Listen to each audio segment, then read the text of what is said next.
上海世博會澳門論壇開幕，經濟財政司司長譚伯源話：希望通過上海世博會，俾世界了解澳門。而上海世博會澳門籌備辦公室就話，澳門館嘅外形建築已經完成，而家進行緊內部佈展，預計3月完工。汪艷秋報導。上海世博會將喺5月開幕，今次論壇旨在探討如何實現城市可持續發展，亦為推廣上海世博會同澳門參會嘅訊息。經濟財政司司長譚伯源主持開幕式，佢喺致辭時表示，希望通過上海世博會，俾世界了解澳門，亦都以世博會為平台，進一步融入世界。我們將利用上海世博會的機會，向上海和世界展示澳門回歸祖國後在城市發展方面的變化，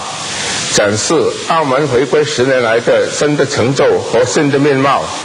而上海世博會澳門籌備辦公室主任楊寶儀透露，澳門館嘅建設進行咗部分調整，包括玉兔宮燈嘅高度定為19.99米，寓意澳門回歸年份1999，並將中庭原來2個劇院改為一個5層高360度環迴影院，牆身係不透明反光玻璃，日間會映照中國館。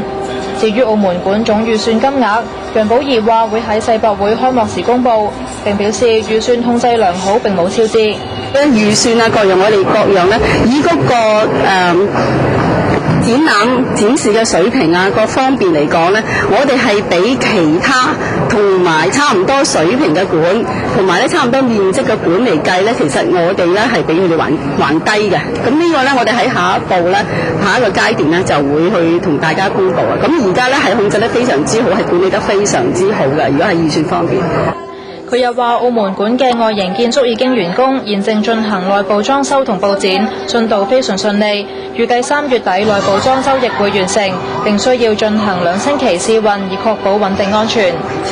澳門電視台記者汪艷秋報導。